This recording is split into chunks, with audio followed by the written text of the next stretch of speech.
भक्तन की, श्री वृंदावन धाम की, सद्गुरुदेव भगवान की।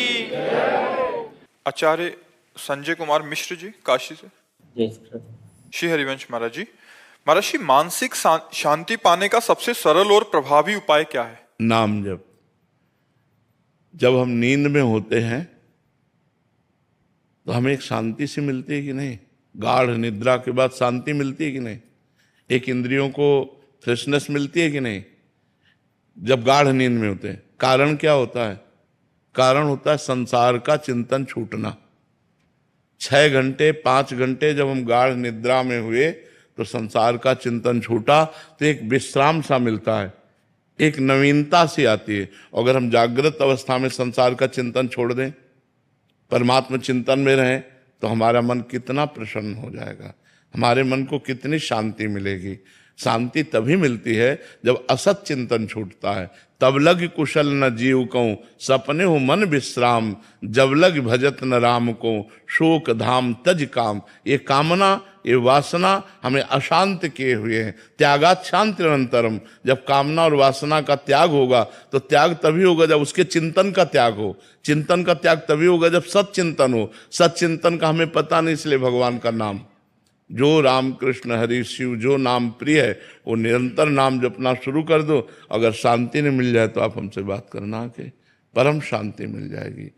परम शांति जो चाहत है नित्य सुख और मन को विश्राम, हित ध्रुव हित सो भजत रहो, पल पल श्यामा श्याम, पल पल श्यामा श्याम, श्यामा श्याम। अगर नाम चल रहा है तो परम सुख और शांति की प्राप्ति हो जाएगी। पर इसमें पर लगा रहे हैं कि जैसे 50 ग्राम आपका पाप है और 5 ग्राम आपका भजन है तो अनुभव में नहीं आएगा, शांति अनुभव में नहीं आएगी। अनुभव तब होगा जब 50 ग्राम के ऊपर भजन चलेगा, तब आपको अनुभव में आएगा। इसीलिए हमको प्रारंभ में अनुभव ना होने पर हो सकता उल्टा अनुभव हो, तो भी आप करते रहिए, जिससे आपके पापों का नाश होते ही आपके हृदय में ज्ञान का प्रकाश हो जाएगा, आनंद शांति सब कुछ प्राप्त हो जाएगी। पर भजन बिना कुछ नहीं। जितना भजन करोगे, शास्त्रों का ज्ञान हो जाने से केवल काम नहीं चलेगा, भजन करना पड़ेगा, असत चिंतन त्यागना पड़ेगा, सत चिंतन में स्थित होना पड़ेगा, तभी शांति की प्राप्ति होगी। श्रद्धावान लभते ज्ञानम तत्परा संयतेन्द्रिया, ज्ञानम लब्ध्वा पराम शांति मचिरेणाधिगच्छति। जो तुम्हें शास्त्रीय ज्ञान प्राप्त हुआ है उसका प्रयोग करो, अपने इंद्रियों को वश में करो, और फिर जो इंद्रियों के वश में करने से ज्ञान प्राप्त होता है, फिर वो परम शांति को प्रदान होता है। ज्ञानम लब्ध्वा परम शांति मचिरेणाधिगच्छति। तो इसलिए नाम जप करो, खूब भगवान का नाम जप करो, नाम से परम शांति प्राप्त हो जाएगी। केवल असत चिंतन त्यागना है। समझ पा रहे हो ना? अब हर समय हमको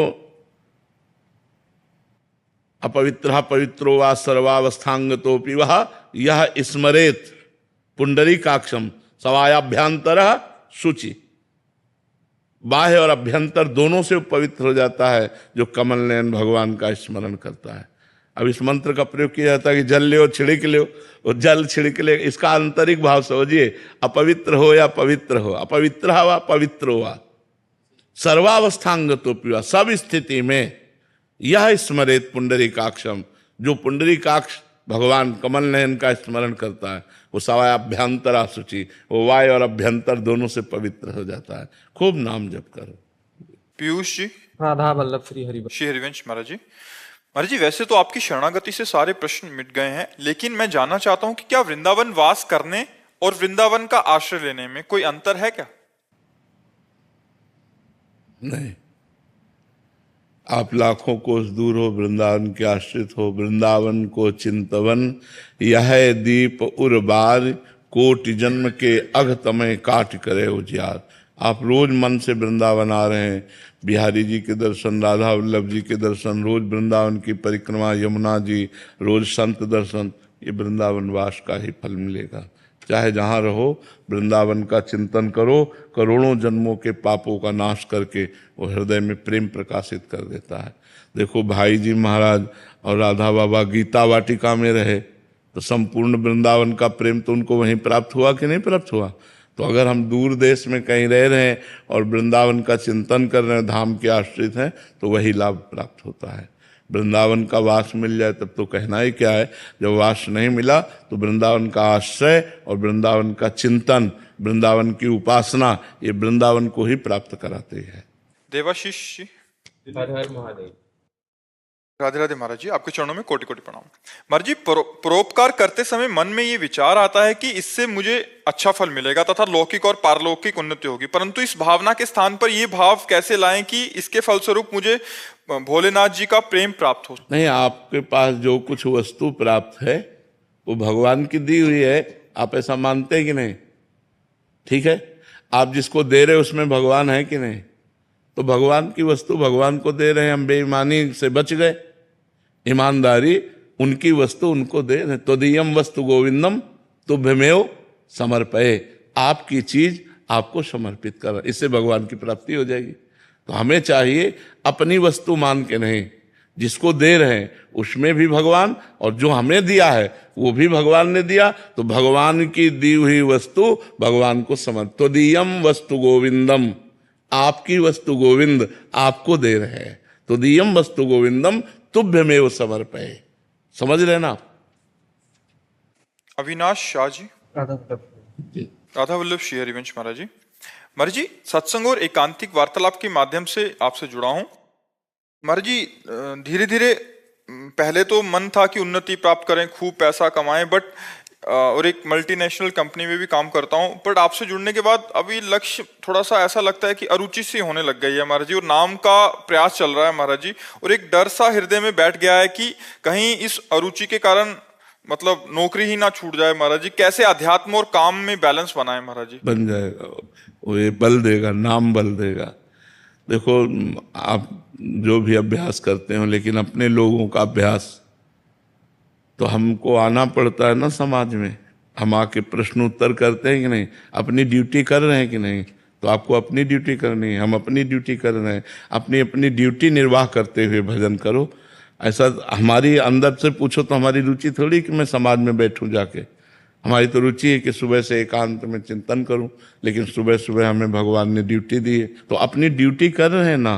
तो ऐसा नहीं कि हम अपना व्यापार छोड़ दें, अपनी ड्यूटी छोड़ दें, अपने काम छोड़ दें, नहीं। हम व्यापार करते हुए, ड्यूटी करते हुए भगवान का स्मरण करें, भगवान का भजन करें। मतलब आप सोचो, चक्रवर्ती सम्राट अम्बरीश जी महान भक्त थे कि नहीं? उनका चरित्र पढ़ो तो वो चक्रवर्ती राजा पद का निर्वाह करते हुए भगवान की भक्ति कर रहे हैं। हम लोग तो बहुत छोटे छोटे कार्यों को कर रहे हैं, वो तो पूरे राज्य का भार लेकर के भी भगवान का भजन कर रहे हैं। तो हमको भजन में रुचि बढ़ानी है, लेकिन अपने कार्य जो कर रहे हैं वो भी भगवान की सेवा मानकर करना है। कार्य छोड़ करके ऐसे बैठ जाना ठीक नहीं है। सबको, चाहे जितना बड़ा कोई संत हो, समाज सेवा करनी पड़ती है। भगवान ऐसे नहीं जाने देते यहाँ से, चलो करो समाज सेवा करो। तो वही समाज सेवा तुम भी कर रहे हो।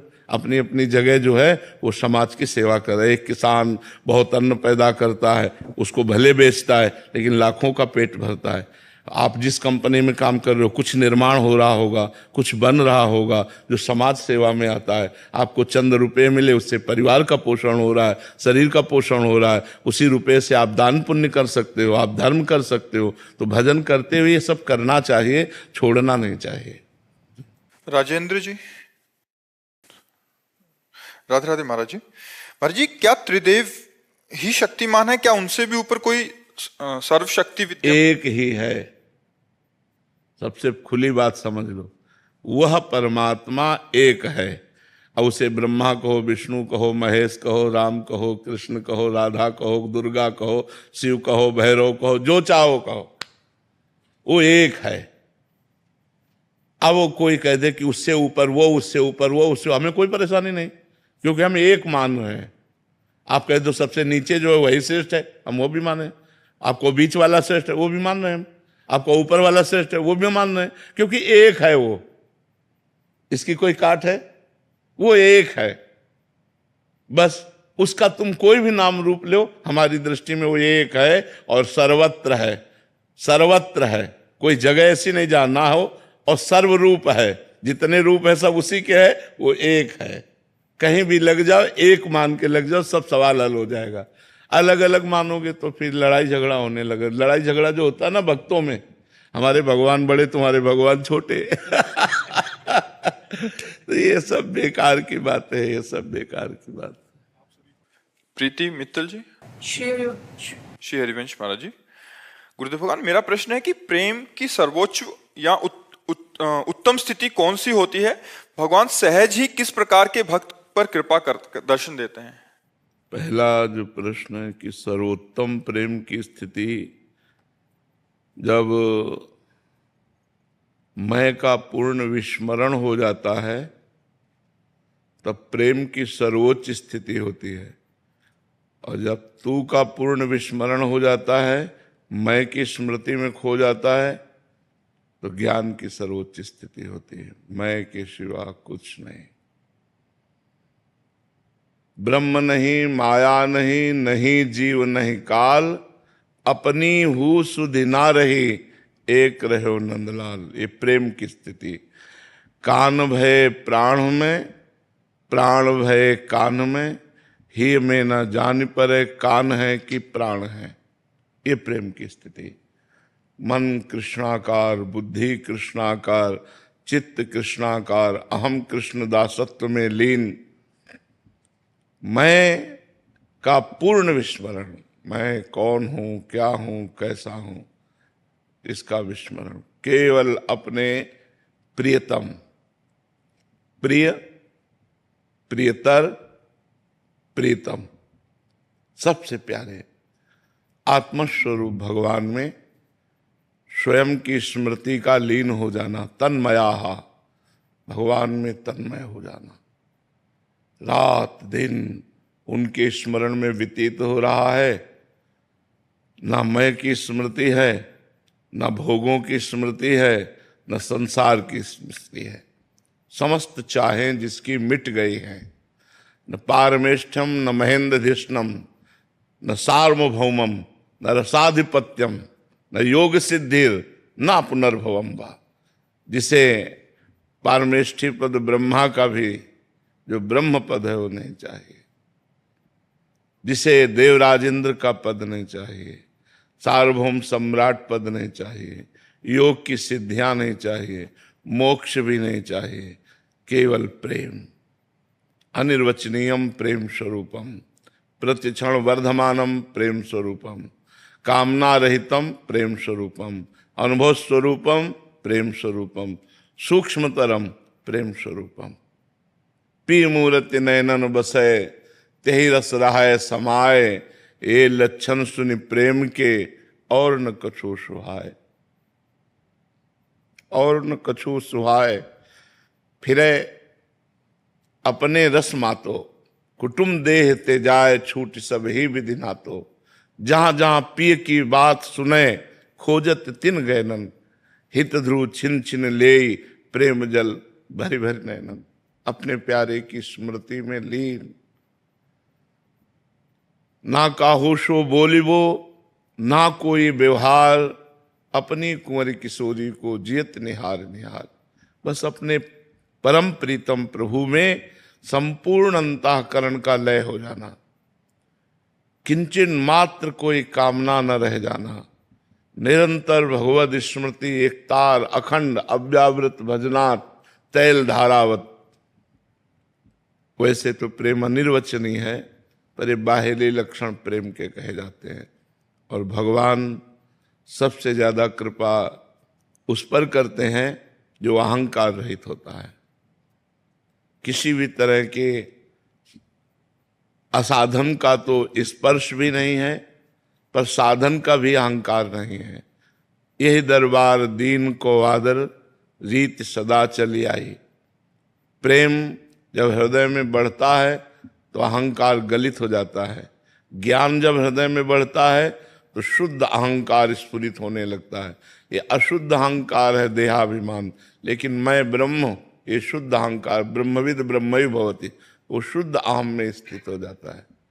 महाराज जी, ये आप पूछ रहे हैं कि वो स्थिति, दो स्थितियों में कौन सी स्थिति अच्छी है? कि बस प्रभु से मिलने की मतलब इच्छा तो है, बट स्थिति के चक्कर में ना पड़े, भजन के चक्कर में पड़े। हमें एक भी सेकंड भगवान का विस्मरण नहीं करना, बस चाहे जिस मार्ग के पथिक हो। चाहे आप अष्टांग योग में चल रहे हैं तो अपनी चित्त वृत्ति का निरोध करके परमात्मा में स्थित कीजिए, ज्ञान मार्ग में चल रहे हैं तो अपनी समस्त चित्त वृत्तियों को शांत कर दीजिए, कोई सत असत चिंतन ही ना रह जाए, तो आपका जो स्वरूप हो प्रकाशित हो जाए।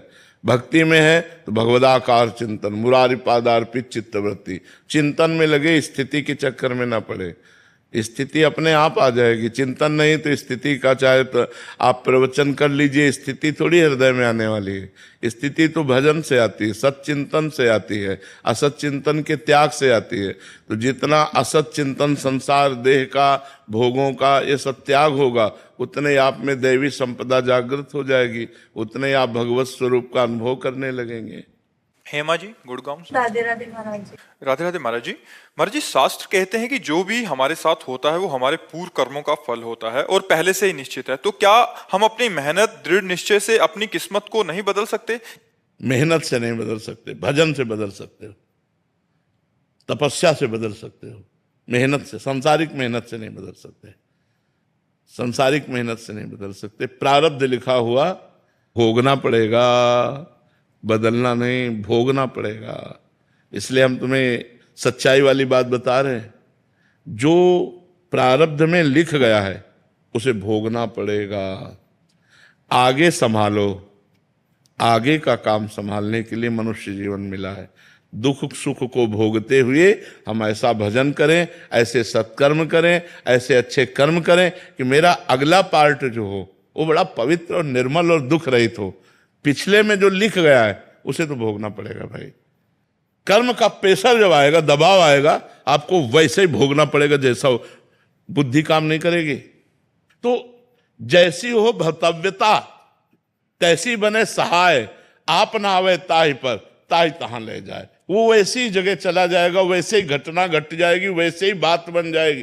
तो हमें लगता है नाम जप करो जो तुम्हें सहने की सामर्थ्य दे, नाम जप करो जो तुम्हारा अगला पार्ट बहुत पवित्र और सुखमय हो। ये बात तो हमारे सिद्धांत की है। नहीं है तो कितने भी मेहनत करो, अगर आपका बुरा प्रारब्ध है तो आपको गिरा के रहेगा।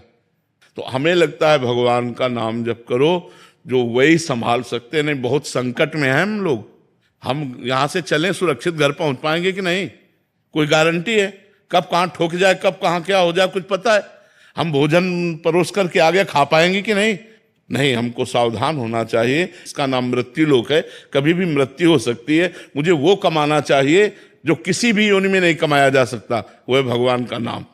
वो तुम्हें दुख से बचाएगा, तुम्हें अच्छे लोगों से मिलाएगा, तुम्हारे कार्यों को बनाएगा, तुम्हें लोक परलोक सब जगह साथ देगा। अगर रुपया है तो कहीं भी चले जाओ, बढ़िया किराए का मकान ले लो, खान पान ले लो, अब तो ऑनलाइन आपके घर पहुंच जाएगा। ऐसे ही नाम रूपी धन है ना, तो लोक परलोक सब जगह आनंद करोगे। और नाम नहीं है तो फिर किसी काम के नहीं। इस नाम तो बिल्कुल बंद हो गया।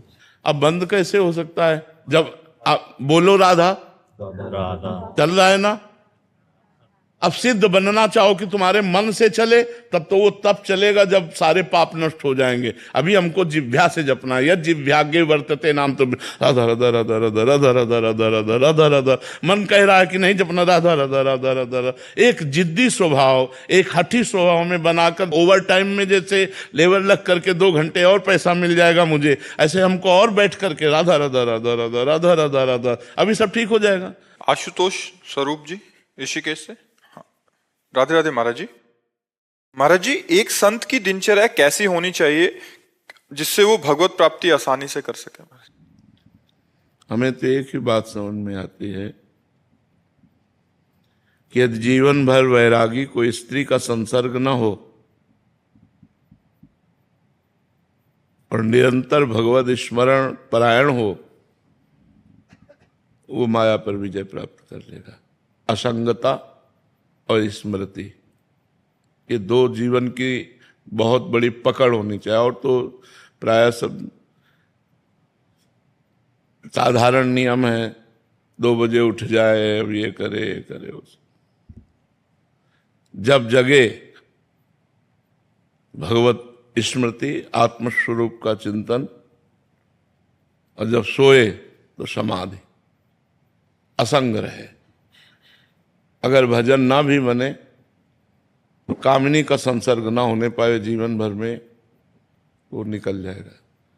कंचन से उतनी हानि नहीं है, क्योंकि आज आपको वैराग्य हुआ किसी महापुरुष के संसर्ग से, आपके पास करोड़ों जमा है, आप फेंक दीजिए, आप वहीं पड़े रहने दीजिए, आप यमुना में फेंक दीजिए, खत्म खेल आपका कंचन का। कीर्ति भगवत स्वरूप मान लीजिए, खत्म खेल उसका। लेकिन स्त्री संसर्ग, उस अंदर राग जो उत्पन्न होता है भोगों का, काम एश क्रोध एश रजोगुण समुद्भवा, वो न ज्ञान होने देता है और न भगवान से प्रेम होने देता है। बहुत जोर की आसक्ति इसमें होती है, विपरीत शरीर पर विशेष आकर्षण होता है, और ये जन्म जन्मांतरों से होता चला आ रहा है।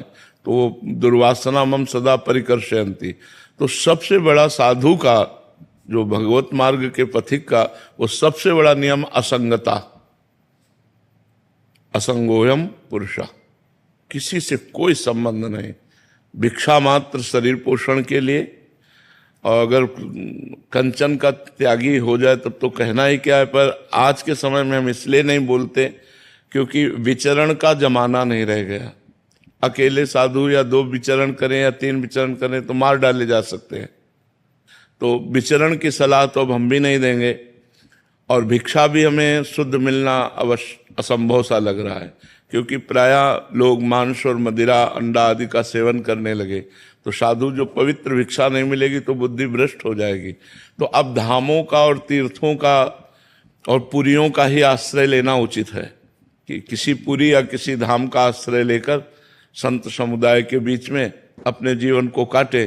तो जीवन यापन के लिए अर्थ की अत्यंत आवश्यकता है।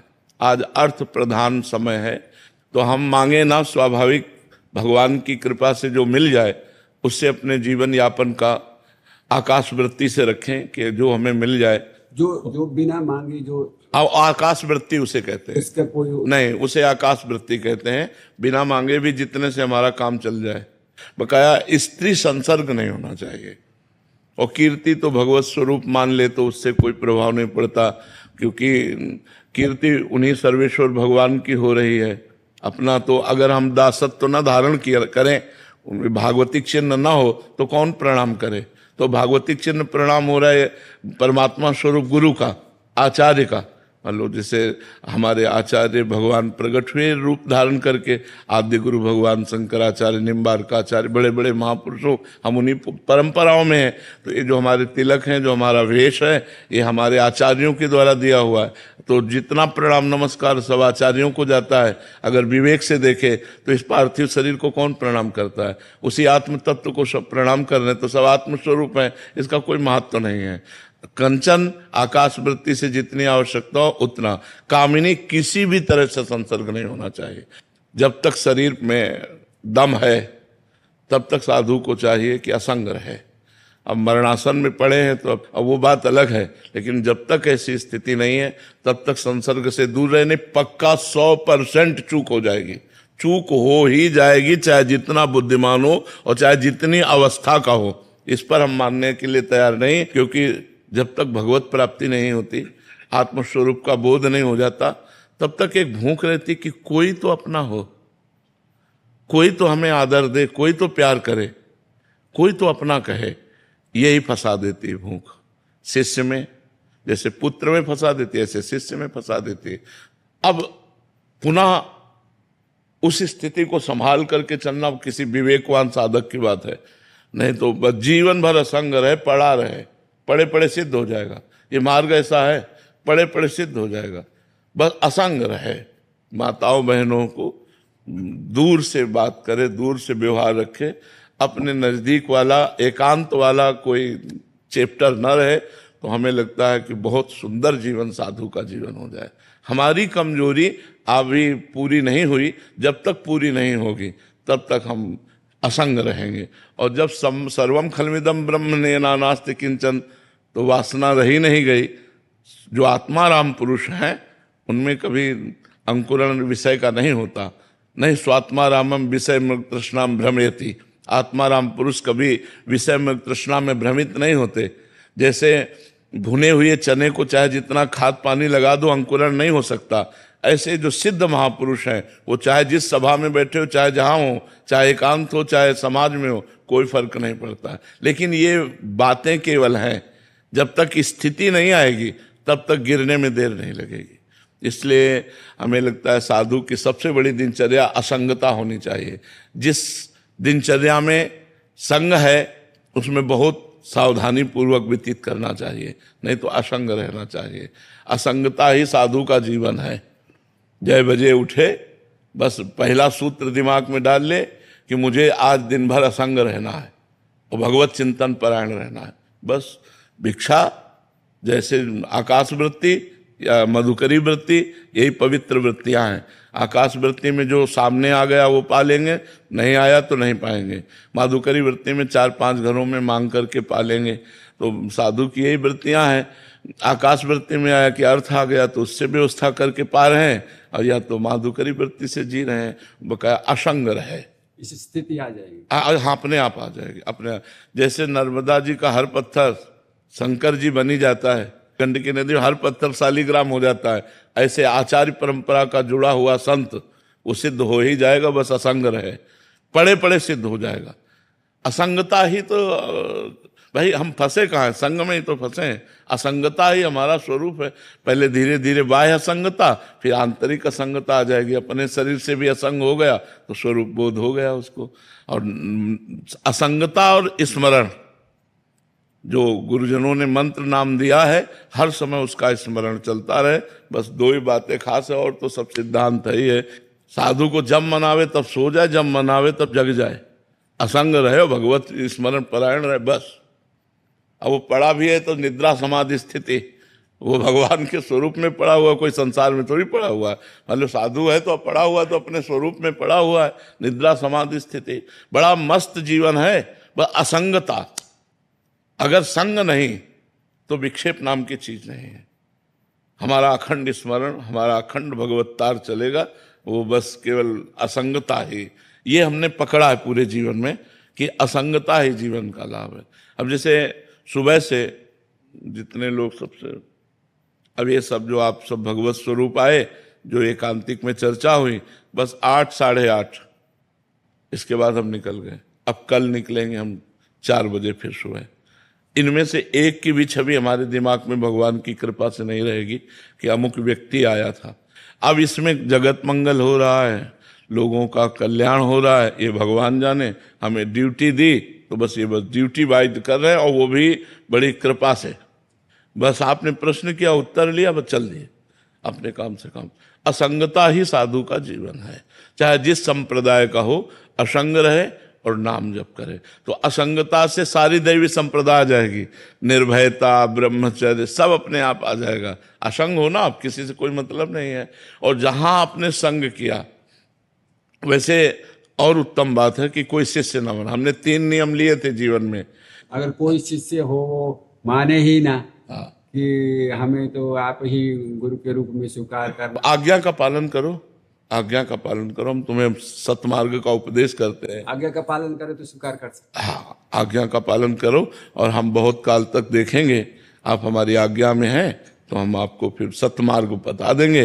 गुरु तो आद्य गुरु भगवान शंकराचार्य हैं, आप उन्हीं को गुरु मानिए, हम आपको मार्ग बता देते हैं। तो बहुत निरपेक्षता से ही निकला जा सकता है, नहीं तो फंस जाता है। तो अब वही निर्वाह करते, सदगुरुदेव भगवान ने आज्ञा करी शिष्य बनाओ, तो वो नियम टूट गया। नहीं, 3 नियम जीवन में लिए थे कि न कहीं बैंक बैलेंस करना है कभी, न कभी कोई जमीन जायदाद होनी है, न कभी कोई शिष्य होना है। बस ऐसे। पर अपने हरि नर सोची नहीं होत है, हरि सोची तत्काल, बल चाहा आकाश को प्रभु भेज दिल पाता।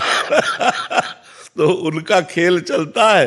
नहीं तो ये यश कीर्ति सम्मानम कल्याति घोर गर्णम नीचा पमानम सुधा, ये यश कीर्ति बहुत अच्छी चीज नहीं। जिसको कामना हो मन में कि हमारा भी नाम हो, तो मत कामना करना, नहीं भगवान फंसा देंगे। भगवान से मनावे कि मेरा कभी यश ना हो। अच्छा लगता है जब लोग नमस्कार प्रणाम करते हैं, लेकिन ये अच्छा लगना ही जीवत्व को पुष्ट करना है, देहाभिमान को पुष्ट करना है, संसार की सत्यता को पुष्ट करना है। और जब